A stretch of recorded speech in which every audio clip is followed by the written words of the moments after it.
All right, let's see.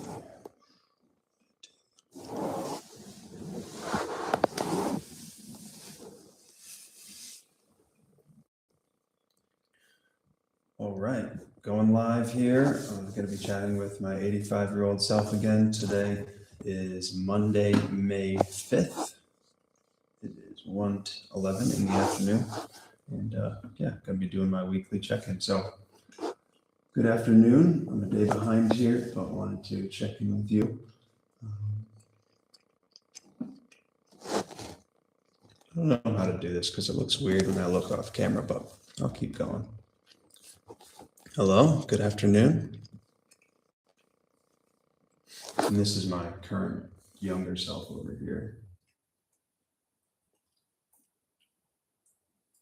My future older self over here. So yeah, I am here at La Casella in Ficule, Italy, and narrowing down on my time here. I'll be leaving next Wednesday. Looking forward to going home.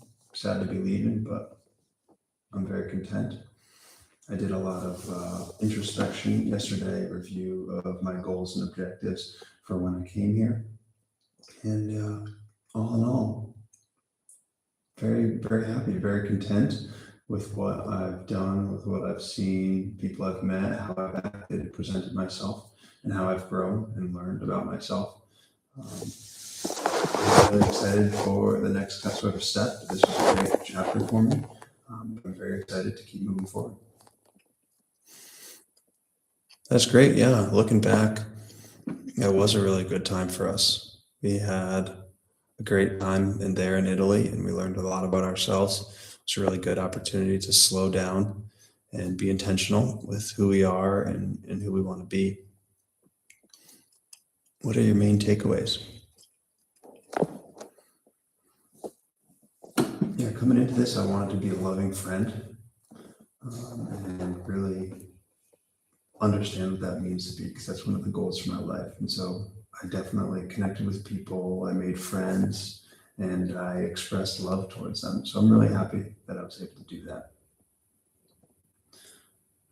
There were times when it wasn't easy, or where sort of old habits kind of pop back up, but I do feel that I've grown a lot.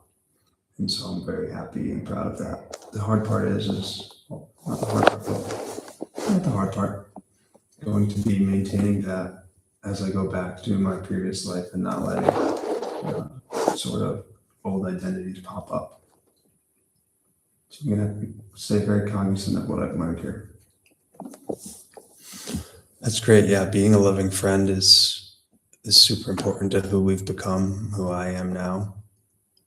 And it's something that is really one of the keys to our life. Like, there's so many things to be in this world, but to be a loving friend is really what God asked us to do. And it really allows you to be one and to be connected with those around you. It just makes your heart more full, and it makes every day possible to live to the fullest. So being a loving friend, definitely hold on to that as you go. What are your strategies going to be for holding on to being a loving friend? Yeah, that's a great question. I think being like calm, collected, being slow to anger or judgment, and just almost being a little bit detached, not getting like ingrained in things as much, so that I can not attached, but also like super present, like attached to the present only, if that makes sense. Like when you start to grab onto an emotion, you let that hold you, like either holds you from the past or it holds you into the future. And I just want to stay held and grounded in the present so that I can be that loving friend. And recognizing when I start to shift out of that present moment and bringing attention to that so I can try to reset and get back. Throughout this time here, I've slipped up or not been who I wanted to be in one or many goals. but I have been able to recover from those experiences quickly, which I'm really happy about. And I think that's really important because it's impossible to be perfect. But if we can recognize when we stray and then return to where we want to be as quickly as possible, that's, I think, really important for my future. Yes, definitely recommend recognizing those moments when we slip or stray from where we want to be allows us to get back to where we want to be. Anything else on your mind?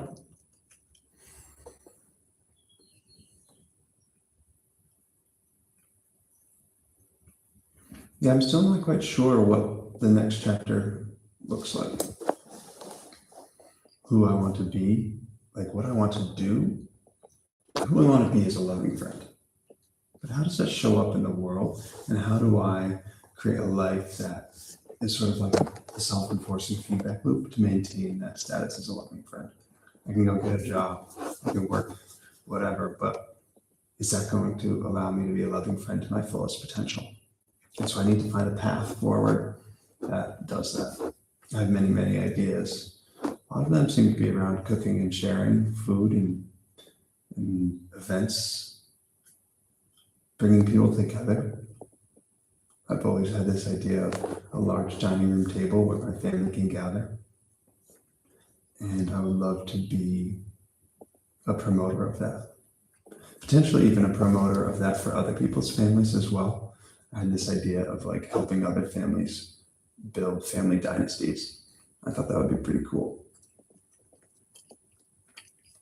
Yes, that would be a great way to be a loving friend, to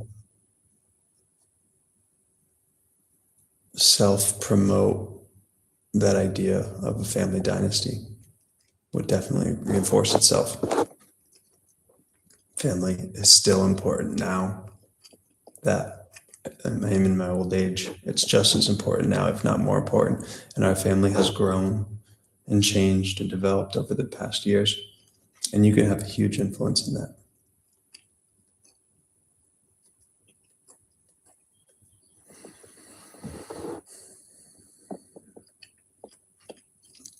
I'm glad that you're content with your time abroad. Being content is great. Make sure that you have an element of hunger and stress in your life as you go forward. You need to be hungry to achieve. So content is good. You want to be content with the moment, but hungry for the future. Keep that in mind. All right, thank you. Yeah, I'm definitely eager to build things again and to build myself. I think that's all I got. All right. Talk to you again soon. All right. That is it. Signing off.